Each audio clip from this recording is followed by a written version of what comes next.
afternoon, everyone, and welcome to this Wednesday's Way Forward Workshop Leader Lunch Break. We are thrilled to welcome Jeff Epstein. Jeff started a new path for himself and for the city of Cleveland in January when he started a new role, a reimagined position in Mayor Bibb's cabinet as Chief Integrated Development Officer. Yes, it's a large title and it's a large role. Jeff comes well positioned to tackle the responsibilities and build the necessary collaborations across multiple departments: economic development, community development, city planning, and building and housing. At the roots of all of this are some of Cleveland's greatest challenges in housing, in quality of life, and in creating collective prosperity for all of Cleveland's residents.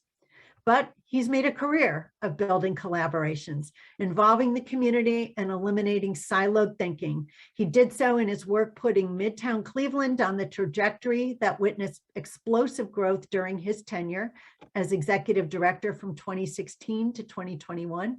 And prior, as he worked as the first director of the Health Tech Corridor, where he again positioned Midtown to attract biomedical, healthcare, and tech companies. He's also been incredibly involved and immersed in advancing the innovation project. He's a lawyer by training, but a community developer at heart. Jeff is a lifelong Clevelander who has been described as a true Cleveland foodie and sports lovers.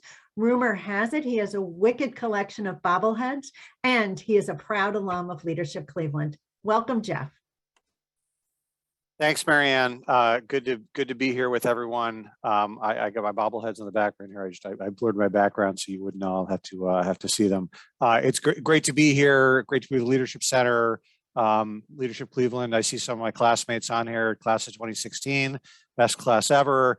Also mentioned, a predecessor program that the Leadership Center had for a little while, the Cleveland Executive Fellowship, which I participated in over 10 years ago or 15 years ago now.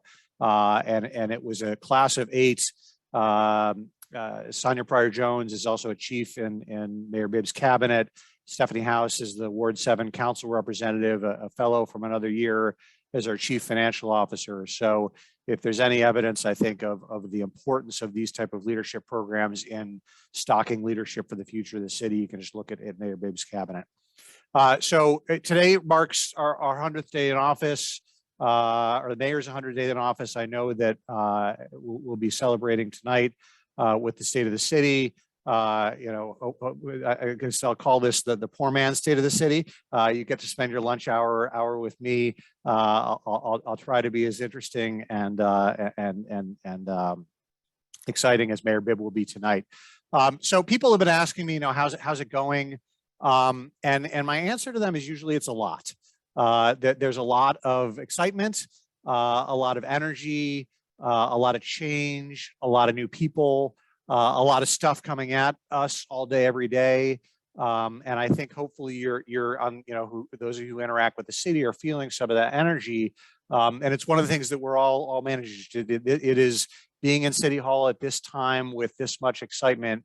It is a lot, and it's been a whirlwind, but we're really excited. And I one of the things that gets me most excited about coming into work every day with the incredible people that the mayor's assembled is the mayor's focus on two big things: growth and equity, and thinking about how we advance the city in that way.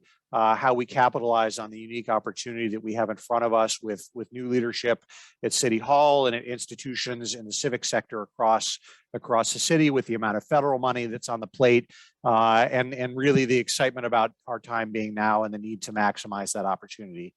So we're working on a lot of different stuff, and we can talk about specific projects later in the Q&A, but I thought I would share a little bit of that in the context of how I'm thinking about my role at City Hall in this interesting position, which is a mouthful, Chief Integrated Development Officer, and I think that'll help shed light on kind of where our thinking is and some of the priorities that we're working on, I put together kind of 8 principles that I think are really driving the work, the work of the 4 departments and 300 people that are working with me on a daily basis here. And I'm going to walk through those and share some examples. The first one is true integration.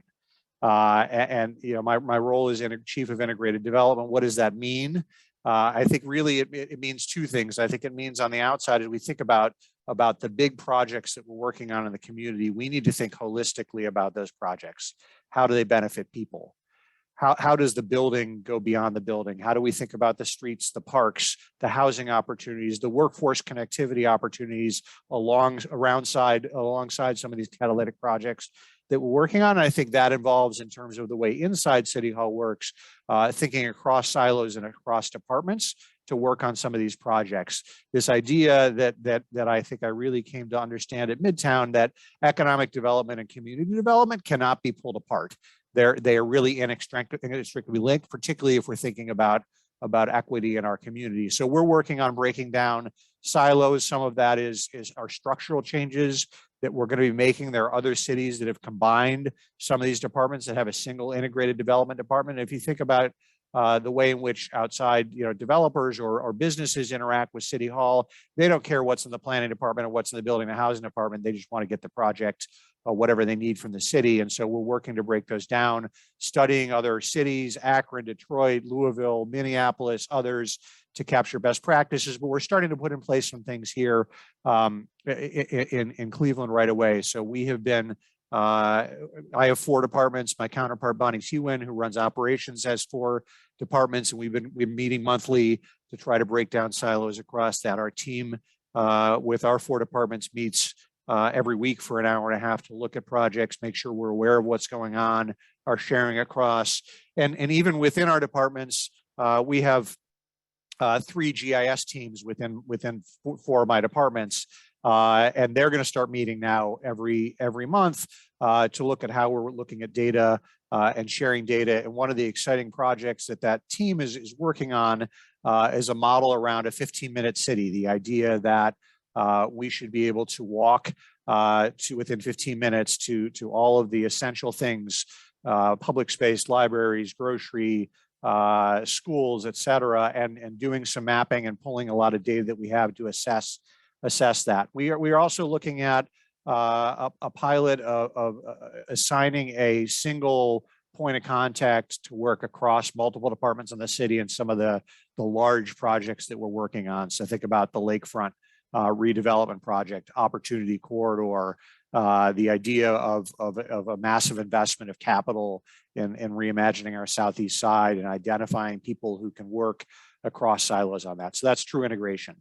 The second principle is around centering equitable development. And I think this is really, it was critical to the work that I was doing with my team at Midtown. We need to be asking on projects who benefits and really driving at that. We need to be looking at where money has gone from a city standpoint and looking at how equitable with a race overlay the distribution of resources is. We need to be looking at the unintended equity impacts of our processes, of our tools, of our incentives, and really challenging and interrogating our processes from an equity perspective. We're going to be looking at community benefit agreements from a different perspective. I think historically the city's been very focused on how much spend goes to minority or Cleveland-based enterprises. That is important, but it hasn't moved the needle in our community for many years. We need to be thinking about incorporating wealth building opportunities into community benefit agreements. And I think we have got a really big opportunity on this front in thinking about the $511 million of ARPA funding that is, half of it is with the city, half of it's going to be coming this summer in terms of thinking about how do we spend that money equitably. A third principle that we've been working around is customer service focus. And I think for those of you who dealt with the city, that for the last number of years, this has been very frustrating. I've bthink clear with my team. We even if we don't have an answer, if you get a call or email, you're getting a response within 24 hours. And I think we've been driving that across other areas of the enterprise. We are finalizing an RFP to help us evaluate all of our development permitting processes. Look at best practices, see how to incorporate technology, We just started 2 weeks ago, a new chief technology and innovation officer who's going to be looking at technology. It is amazing how much paper is stacked around this building and how many manual processes we have. But this idea that the mayor talked about in the campaign in terms of being able to track your projects, just like you track your package on Amazon, is something that we are very much working on here at City Hall. The fourth principle I wanted to share a little bit of is around collaboration. We need to, as a city, do more with less. We are in a period of declining resources. We have an incredible network of nonprofit, civic, and business partners and players in our city, and we need to partner and collaborate with them to help us do the work. And I think that starts with starting from a place of trust with our partners, with not assuming that we know all of the answers sitting in conference rooms here at 601 Lakeside. The collaboration also is using the power of the mayor's office for convening and for directing traffic. So we have a couple of things in the works on this front. The mayor has greenlit that we're going to bring in a number of the top CEOs in Cleveland several times a year for meetings. We've already had what will be quarterly meetings with the Community Development Corporation directors and the mayor. We are going to be meeting with the anchor institutions regularly to talk about issues, see what comes out of those conversations. We've been collaborating with Downtown Cleveland Alliance, the Greater Cleveland Partnership, and Destination Cleveland to try to really focus on coming back to work now that COVID is hopefully on the downturn. Being back to work downtown in particular means a lot for our service businesses, for our restaurants, for the quality of life downtown. And really, we're going to be convening a bunch of CEOs to talk about that. We've also been working with on the lakefront with a variety of partners, and Greater Cleveland Partnership has been a great partner in helping to convene some of that. So, I think you're going to see that if you haven't already, and I hope you have, the city be willing to kind of collaborate, work with partners, bring the full force of the city to the table as well in terms of pursuing funding opportunities. We've really been aggressive on that front and trying to go after federal dollars and maximize. And again, this is an opportunity to work with our partners across the city. Innovation is the next priority I wanted to highlight. We need to adopt a mindset here that has not historically been in City Hall. We're going to fail. It's okay. We need to take some risks, and if it doesn't work out, it's okay. And we need to empower the line workers at City Hall to raise their hand with ideas and innovations. Our incredible community development director is going to be holding in 2 weeks a pitch day for her department, for folks in the community development department to bring ideas to a committee that can kind of review of ways to improve the department, way to improve the operation. And this is kind of the exact thing we need to do. I've come into this with a mindset of anything can be changed with the right amount of energy. And because we've always done it that way, doesn't cut it. So we are looking at all of our processes. I think one of the real exciting innovations that we've been working on, and my colleague, our Chief Strategy Officer, Bradford Davey, has been leading the effort on a Center for Economic Recovery that says we've got all this ARPA money and there's all this other federal money out there. How should we evaluate how to spend that money? How can we spend it in a way that creates leverage, that maximizes the opportunity, so that in 5 years we don't look back on this opportunity and say, where did that money go? How can we have transformative impact? How can we leverage? And we were selected by Brookings Institution as one of their Transforming Cities labs, along with 2 other cities across the country for some of this work. And so I think we are kind of constantly looking, how do we innovate? How do we create new and better ways of doing things? Another thing that was really important to me, and I was very worried about coming into City Hall, was the principle of centering community voice in what we're doing. We are doing this work on behalf of the residents of the city of Cleveland. They're the ones who elected Mayor Bibb, and their voices, their viewpoints need to be front and center as we're making decisions. I think it's important for us to continue to work with partners to get out of the community. I've been to a couple of community meetings out with the mayor. Half of our cabinet chiefs yesterday were out in the Mount Pleasant neighborhood canvassing door to door to help people with tax prep in advance of the tax filing deadline and make sure that people are maximizing the child tax credit that they may be eligible for. Senator Brown and Mayor Bibb and about 8 cabinet chiefs were out doing that work. And it's that idea of being proximate to the people, bringing City Hall into the community, being accessible and really having that voice front and center. Because if we forget about who we're doing the work for, who our work impacts, then it will not be done right. We are also spending a ton of time on team building and culture building. We have a lot of vacancy across the departments, citywide, and I think a need to unlock the potential within the talent that is here, as well as a need to bring in new talent. And so we have a lot of openings. We are continuing to hire. I would encourage you to, and I'm happy to share out our current openings with the group to send qualified people our way. But there's a lot of work on defining and building positive organizational culture. That is, as we all know, in the absence of intentional, there is culture in the absence of intentional culture. It's not always the culture that you want. And I really think that there are a lot of really bright people who have in City Hall are excited about the potential for leadership, about the potential for change. But our team is spending a lot of time, potlucks and retreats and things like the DISC profile and collective experiences to kind of define our values and define our culture. And the final piece I want to talk about, and I think it's timely on our 100th day, is around accountability. We need to define goals. We need to hold ourselves accountable. We need the community to hold ourselves accountable.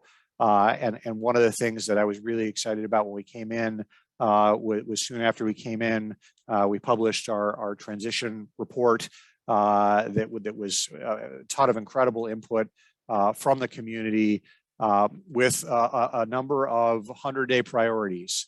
I think there's about 68 or 70 100-day priorities.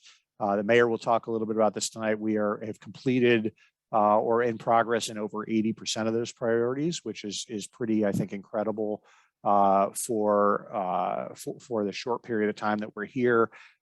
We put that all up on our website. We're public about what we're doing, what we're tracking, and I think that level of transparency is something that we are all aspiring to do more of here at City Hall. Holding ourselves, holding my directors, holding our staff accountable for results and really defining those goals. So I hope that gives you a little bit of a sense of how we're approaching things. There is, as I said, a lot going on in terms of individual projects, but I think a lot of excitement, and I'm proud of the team here, the work that we've accomplished over the first 100 days and on all is in front of us. So I'm happy to take some questions. Yeah, thank you so much. And we have had a few questions come in. So much of what you talked about, as you noted, is around a shift in organizational culture. So what are some steps that you've taken to really help guide the team to embrace more collaboration, not be so siloed, and really embracing those risks? Where have there been successes and challenges? So I think a lot of it is in the way that we communicate and the way that we talk. So we as I mentioned, we've been coming together as a cluster across our department every week to kind of talk about projects, make sure we're aware of what's going on, make sure that the right hand knows what the left hand is doing. And there have been times when we've had to kind of stop and make that connection. And I think that kind of silo breaking goes also to beyond the building. We have started to ask, for example, on every single project the city is going to provide some kind of incentive on. Has the neighborhood supportive through the Community Development Corporation? This was a step that I think didn't really formally happen previously. We are, some of this silo breaking is also happening just in the way that we're convening. So we have been working, one of the big projects we're working on is Opportunity Corridor. And we're pulling together all of the stakeholders, the CDCs, the Fund for Economic Future, GCP, the county, to kind of talk about where we are on the Opportunity Corridor and level set and have some of that shared vision. So some of the culture building is both, and silo breaking down is both internal and external. So how would you suggest small institutions work with the city to tap into support for smaller scale development projects, but that might actually be considered part of a larger integrated web of development for a certain community or effort? I would say, reach out to us. Reach out to your community development corporation in the neighborhood. I think we are interested in focusing investment and understanding how multiple initiatives and projects in a neighborhood may come together. That's some of I think the importance of the GIS work I was sharing earlier is looking at all of the different things that are going on in the neighborhood, so we can kind of tell a more compelling story and understand where we can leverage on investments. So depending on the nature of your project, you can reach out to our economic development team, to our community development team. It'll all kind of feed together. But I think we want to be in the loop on these. We want to be a collaborative partner. Sometimes these projects can move with community input in the private sector. Sometimes they need the city to lead on. But please let us know. We want to hear from you. And we've had a couple inquiries about some very specific projects to hear your thoughts, to the extent that you can, around the solution and vision for the Richmond Brothers site, as well as the vision around Shaker Square. So I don't have anything on Richmond Brothers that has reached me yet. So we've been here 100 days. I've been here probably 80. Shaker Square, we just had some good news this week in terms of the plan to have a community effort to own the square between Cleveland Neighborhood Progress and Burton Belcar. And I think that plan is really threefold. One is to secure the square and local ownership. The second is to make the investments needed to stabilize the square through both re-tenanting where needed, through capital investments, and then get the third to 4 or 5 years down the road to sell the square and put it back in private market hands. But these are the kind of scenarios where it's important for the city to step in and preserve historic assets. And I think the solution on the square is not just the square. I think the stability of the square it depends also on our work with many of the residents and landlords and buildings around the square, and stabilizing and preserving those properties. And our building and housing director and our law director have been very involved with community groups to enhance code enforcement and to really stabilize some of the residential around, as well as to think about how we then start building off of that investment. We broke ground this week or last week on streetscape improvements in the Buckeye neighborhood. Buckeye is part of the neighborhood transformation initiative effort, where we are trying to focus city resources. And so this is really kind of the square, I think, as a center of really building off for other investment to stabilize that part of town. And has the new administration formulated some ideas to take advantage of the new scoring system for the historic tax credit program as it affects affordable housing? We are, I think, working on that, and we'll probably be working on that more going forward. There's a change to the scoring system that came on a little bit late, but we've provided support letters to a number of projects that will help. And I think it's exciting in terms of lining up with some of our priorities around really expanding and preserving affordable housing. And the historic tax credit has been an important tool. I think that one of the things that we're going to want to see is figuring out ways to advocate for more dollars for Cleveland and for Cleveland projects on historic tax credits. And you mentioned community benefit agreements and how they should have wealth building opportunities for communities. Can you share a few specific initiatives that could help generate wealth in communities? That's a great question, and I'd love to work with anybody who wants to work with us on this. I think we have talked about um, requiring some kind of contribution from projects into a fund that can then be used for small business ownership within communities. I think there are some unique models, and I don't know this would be a work in every project, but we've seen across the country where there is a sliver of ownership in a project that can be owned and shared by community groups.